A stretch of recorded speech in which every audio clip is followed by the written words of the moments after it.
Thank you for joining us this evening. Coming up in just a few moments, you'll be hearing an interview with Dr. James Dobson of Focus on the Family with convicted murderer Ted Bundy. It was to be the final interview Ted Bundy gave. Following that, we have some guests in the studio this evening who will talk with us about pornography, what can be done, what are its effects, and what each person can do in their own community. So stay with us. Okay, we're going to jump right into this. What's the first thing that pops into your mind when you think of Ted Bundy? Convicted murderer. Serial killer. Well, in my opinion, and hear me out, I'm going to come right and open with the truth that I don't think Ted Bundy was a serial murderer, even though that's his brand. It's a whole lot easier to go with than the truth. Certainly a lot more entertaining. It's uncomfortable for our culture to examine the real truth, especially for these men. Ted Bundy wasn't a serial murderer. He was a serial rapist. And murdering his victims was a sad afterthought, one of desperation only after his desires have been met. It couldn't follow him back. It's why his partners were safe. He had to be invisible in his shame. They couldn't see him. He had to split the image of good and godly all-American Ted and the real Ted. It's something that these men know something about. It's an uncomfortable but no less true comparison that once you see it, you can't really unsee it, and you wonder how anyone managed to miss it. When you have a personality disorder, it's really important what other people say about you, especially for external validation. I'm a monster, an evil son of a bitch, versus I'm a good man, a righteous man of God. In my last video, I said these men were all the same. So what do two serial killers and two religious, righteous, to the public, men have in common? They had stuff about sex stuff. It's repression around the thoughts and urges of sex that bubble over when people can't be themselves and just own their desires. It's the exact same affliction, just one didn't have religious backing to successfully hide behind for public virtue, at least for two of these men. You can even see where it invisibly influenced their own thoughts. And in my last video, Ted said it was the evils of porn that made Ted. So did the other interviewers. Enough digging. Nothing to see here, please. But the first thing in analysis is that the thing that is offered up first isn't the actual thing. It's the thing that you can't speak of at all that's the thing. And Ted couldn't offer or speak this up at all. It was religious guilt and repression. Shame about sex, shame about who he really was and who he felt he was supposed to be that was coming to a head and exploding over and over. This essay and everything I found started when I saw this video of Jordan Peterson talking about the psychology of evil, taken from an interview over at the Daily Wire. He was being interviewed by Tim Ballard, the real-life inspiration behind the film The Sound of Freedom. It's about his heroic efforts to fight against child trafficking, and it was made by Angel Studios and starring Jim Caviezel. I clicked on it for an entirely different reason, because I was working on a different piece. Because as you guys know, I don't believe in evils or monsters, only actions that come for wounded people.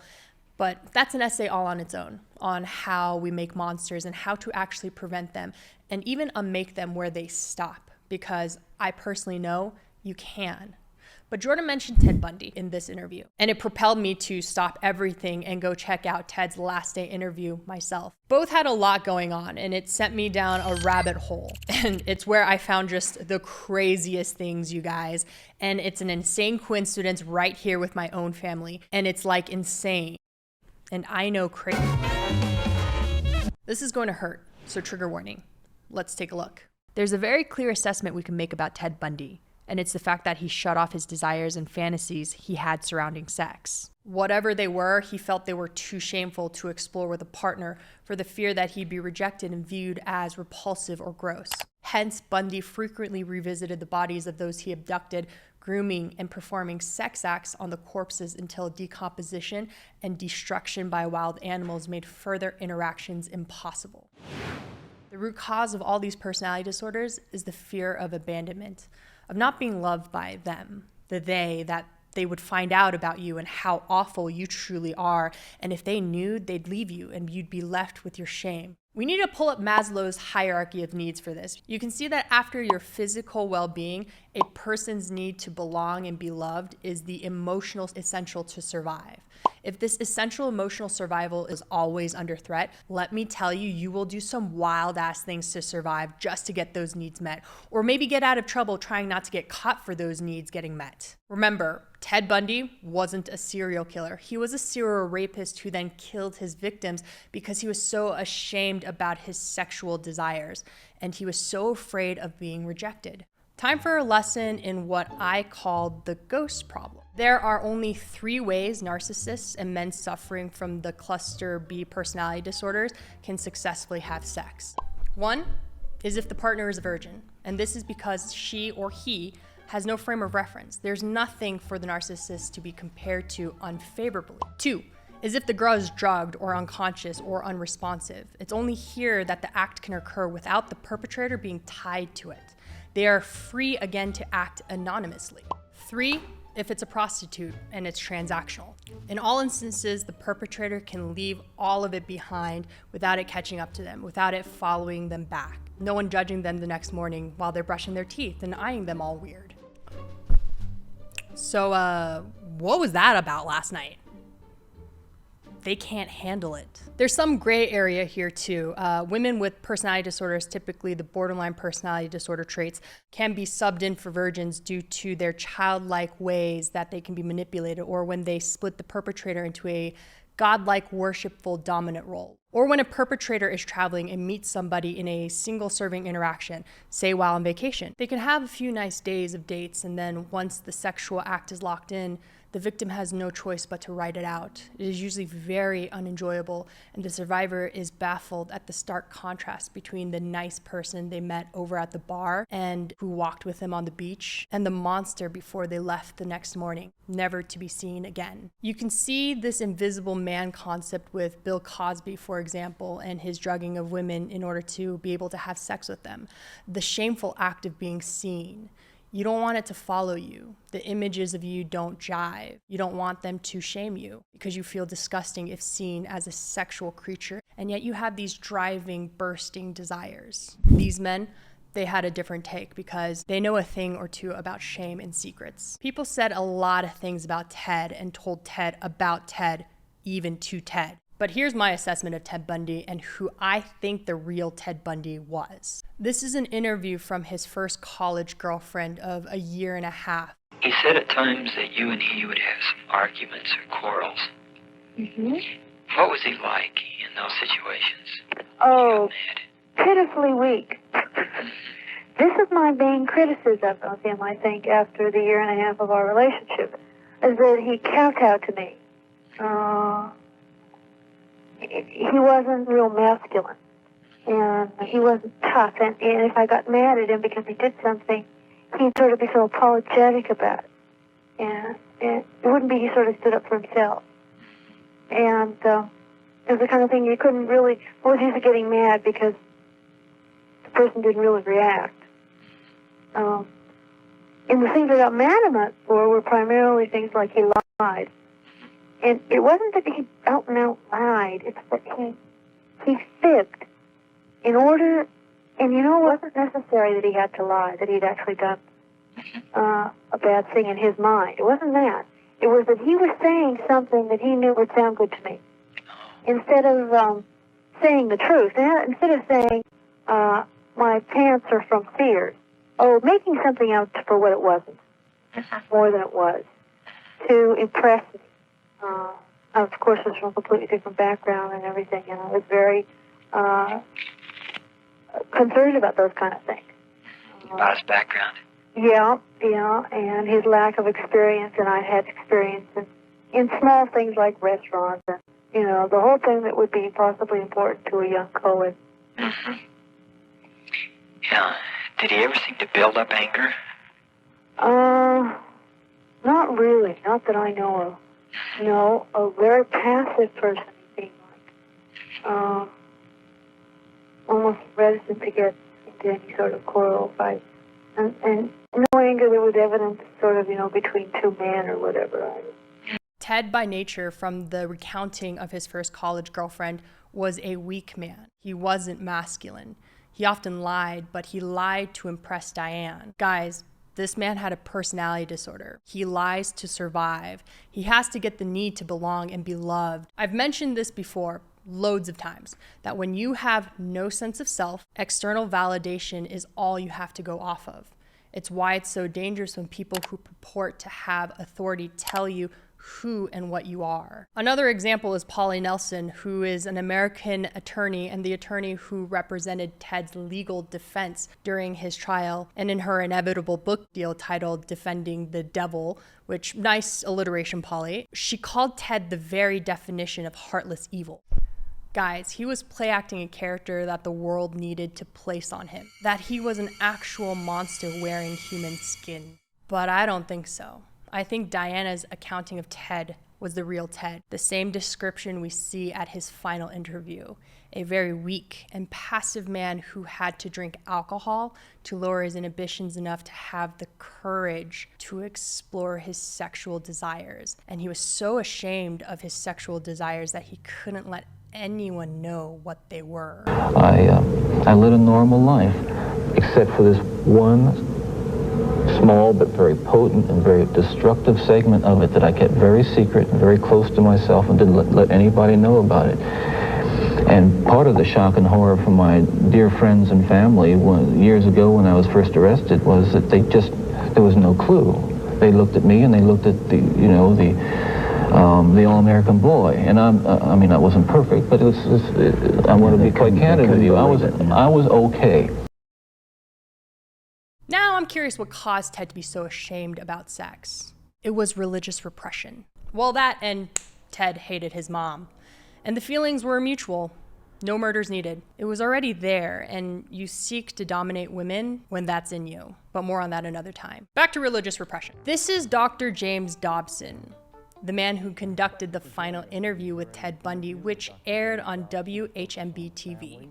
Quick bio for context. Dobson is first and foremost an American evangelical Christian, then a psychologist. He founded Focus on the Family, which is a network of churches that's mainly known for lobbying against LGBTQ rights. They were the big anti-gay movement in America, focusing on marriage, adoption, and parenting. A quick quote to deliver all you need is that he called it a particularly evil lie of Satan. They do creationism and sex ed and school-sponsored prayers and all that, but you get it. And again, this interview was aired on WHMB TV, a broadcasting network based out of Indianapolis, Indiana, which by 1983 carried Christian programming for much of the broadcast day, with breakaway windows for secular programming.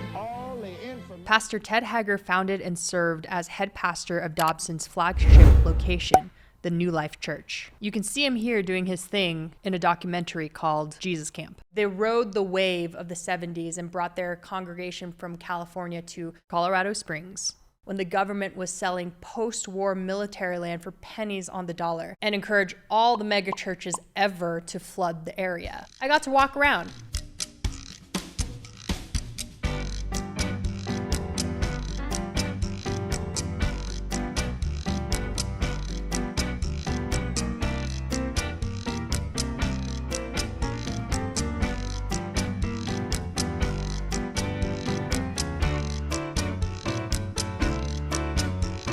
They have a giant slide for kids. Unfortunately, it was down for cleaning this week, and a bookstore with cool materials and comics. And a coffee bar.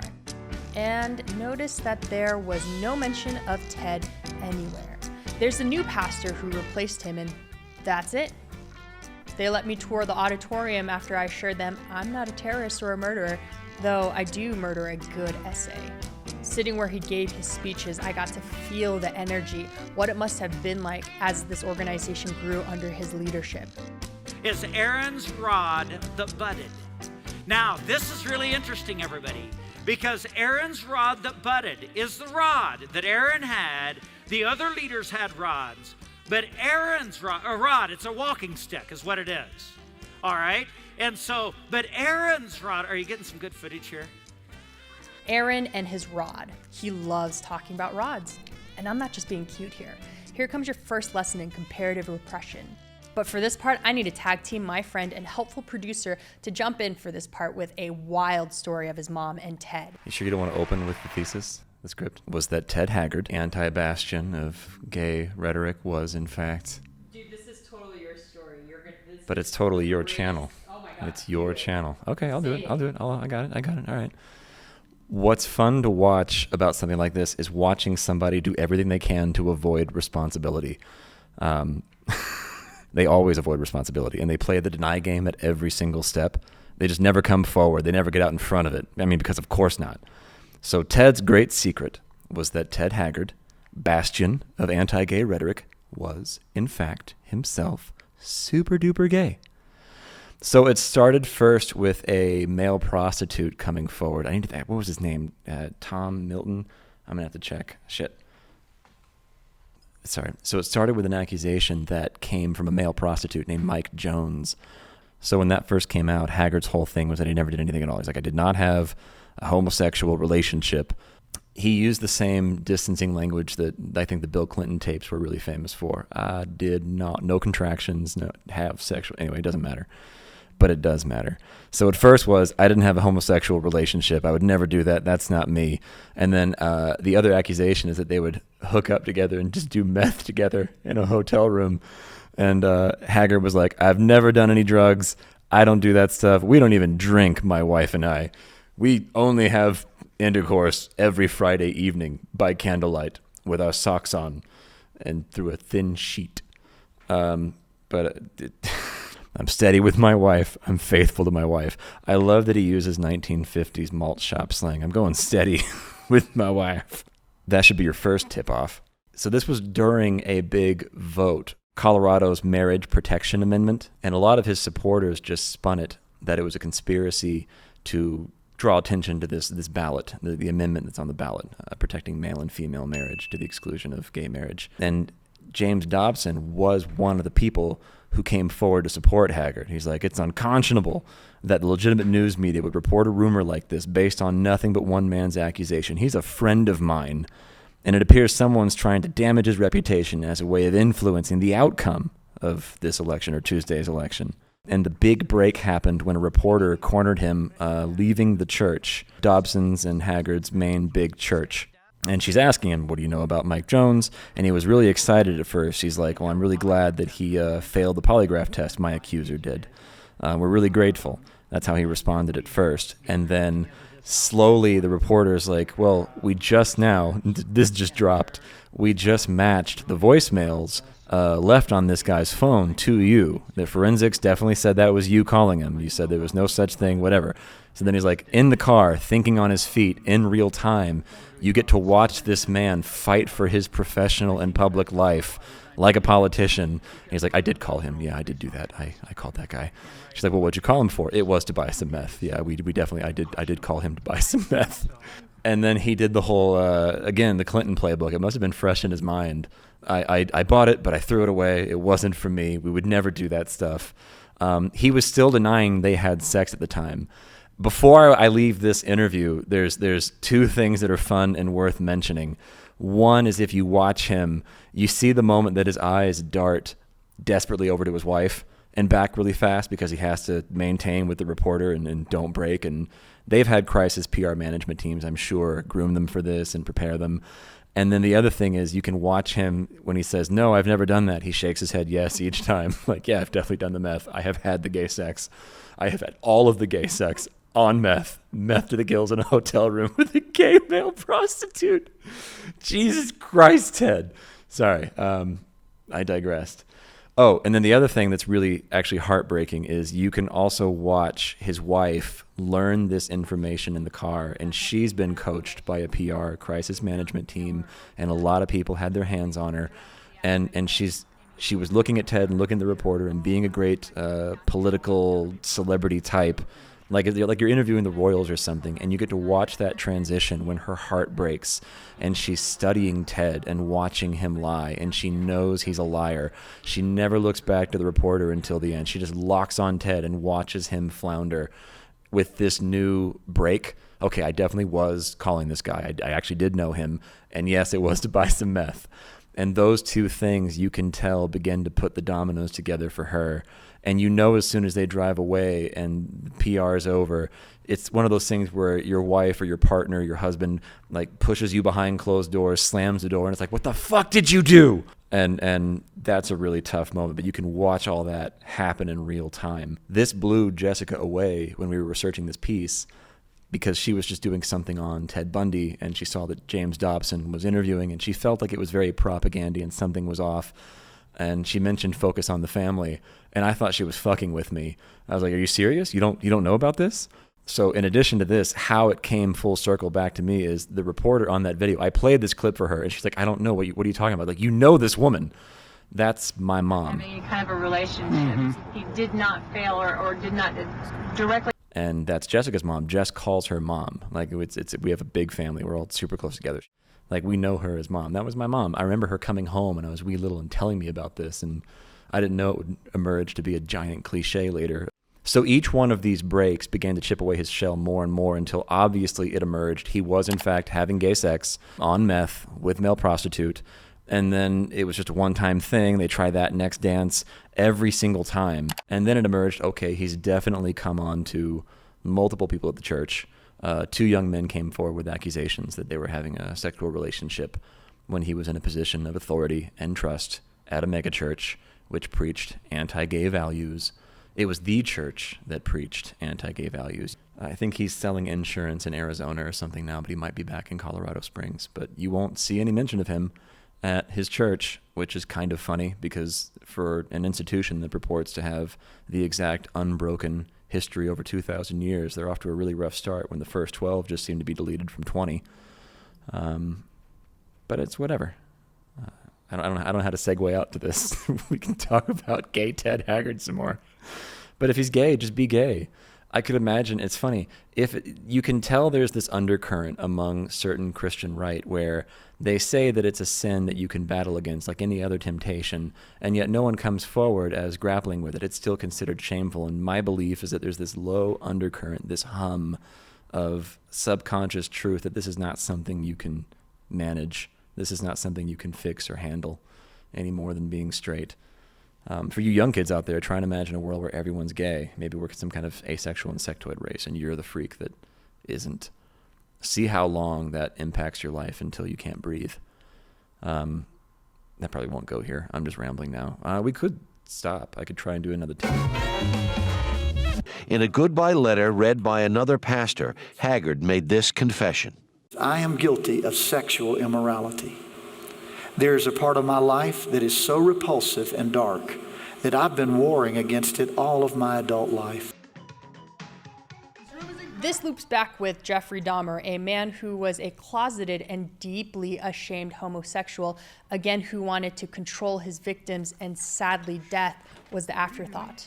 He wasn't allowed, and then it bubbles over.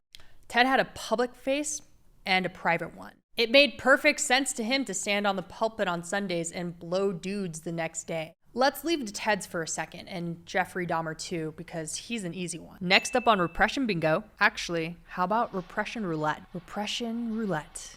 Yeah, I'll do that for alliteration. Take that, Polly. I am better than you. It brings us circling back now and setting our sniper sights on Tim Ballard, American hero. Anyone here ever watched the James Cameron film True Lies? Has no blue people, but it does have a Schwarzenegger.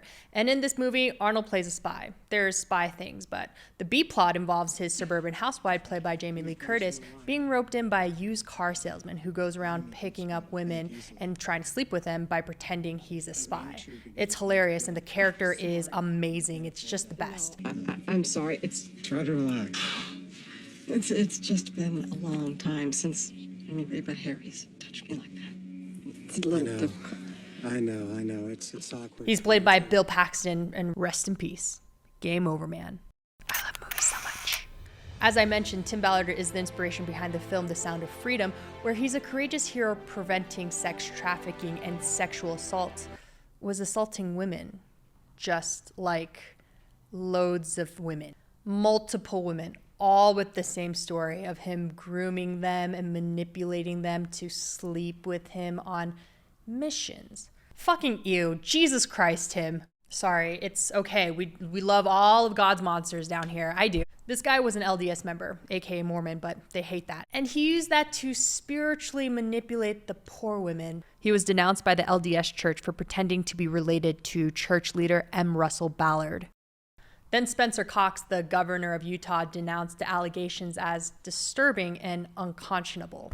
Ballard tried to fight and do the usual shuffle, denial, dance thing. The bad guy in the story.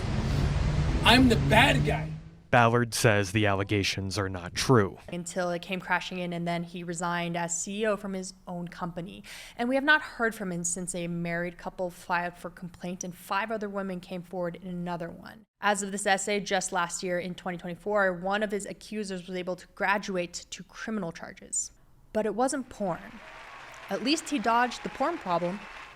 What could it be? You know, I wonder if Jordan pulled a James and reached out as part of his rehabilitation, or if he just got ghosted. Anyways, great job, Daily Wire. Well, we certainly hunted all our hypocrites, so what now? Let's see what they have in common. I'm going to do a magic trick and start talking about all of them now.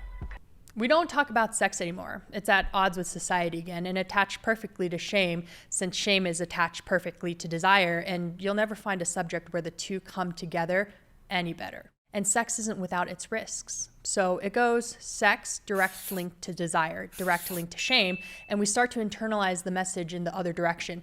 Too much shame, so no desire, no sex desire, to hide from our feelings of desire. This is the repression I love talking about so much. With cultural standards of shame placed upon us, this kind of shame starts to shape how society talks about sex and how the culture, and by culture, guys, us, you, me, your friends, your brothers, your sisters, and gross, yeah, even your parents, experience desire, like even how they experience their sex.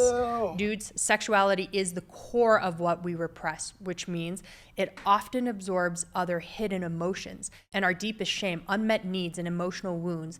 And it can probably, not entirely, but a large portion, heal us through exploring our sexual desires. And I mean verbally. It doesn't have to lead to action, but now you can talk about it. Because here's a secret people don't tell you about sex. Sex isn't just a physical act. If you can explore your sexual desires and even just talk to a partner about it, it leads to acceptance and you being seen at your most vulnerable state. And if someone accepts you and loves you, boom. Sexual healing. But because we're so afraid of addressing the giant elephant in the room, I want to have sex and I wish it were like this, we hide it and keep it a secret. And modern psychoanalysts are a huge culprit of this. They're more focused on things like fear of abandonment, dependency, aggression, attachment theories now, and envy. Can you be any more obvious? We're circling how we want to have sex in a metaphorical sense. Freud was largely right here. As a society, we need to start incorporating sex in our conversations again. It doesn't mean we're having it the way we're talking about it, but at least we're having an open, honest, blunt conversation about it, and importantly, without any shame. That's how you get someone like Ted Bundy, someone who's so afraid of not being accepted for his sexual desires that he needed to kill women, then rape the corpses, even returning to the lifeless corpses to perform his dues without someone really seeing him for who he was. Same thing with Dahmer. Same with Haggard. Same with Ballard. Same with Cosby. Good Christian or Mormon boys with an image to uphold. Hide it. Put it somewhere else that isn't you. It's someone else. Hide it where it can't follow you. And in closing, I want to leave you guys with a personal anecdote here because I know someone personally like this. And to the public, he's a great guy. Posts uplifting, hopeful posts, signaling what a stand-up guy he is. He gets up on his pulpit, but it doesn't change who he really is or what he's done. And he has a history of abusing and controlling women, and he's still doing it. He can't face or own his desires. His current caper has him living with a friend and his friend's fiance, and this guy took the engagement pictures. And this person is sleeping with his friend's fiance. It's killing her, but the trap sprung slowly. But hey, no one cares this thing. Feel your feelings, have your desires, dude, and own it. It's the secret keeping that completely kills you. And what slowly unraveled Haggard. They can't give up the cushy public gig, so back to the post, back to the pulpit, back to the public image. You know who you are. I love you. I don't care. You can stop and take back control, and we can figure this out. Maybe over pizza. No shame. This is in all of us. It's in all of our lives. It shouldn't feel like the end of the world just to own what we want. We don't have to act on it, but we can sure talk about it and keep it in the foreground of our minds. People are rough on porn and sex, and any other addiction gets sympathy. any other. But mention you're a porn addict and watch the entire room dry up and cast all that judgment. This baffles psychiatrists, good ones like Dr. K. It's a conundrum because the abuse of any other substance or activity is a sign of addiction, and all addiction is a coping mechanism to protect you from confronting a feeling and sitting with it. Suppressing parts of ourselves because of shame is the seed to all evil. If we cannot look at and examine uncomfortable thoughts and feelings and continue to practice to push them out, then these thoughts and feelings will direct your life and you will call it fate. I'm on a mission to push the boundaries of what we're comfortable talking about and normalize talking about sex and a bunch of other subjects, but real subjects, real things that exist in our world and things that can only be healed upon examining them. All of us collectively can start this conversation. We can have it. Embrace it. Embrace you. Heck, I'll accept you if you're afraid that no one else will. Tim, Ted, all of you, you just wanted to and it's okay. We all want to That's all, man. Talk about it. It should be safer to do that, or we're going to be seeing more of these. Hope this helps. See you in the next one. Peace.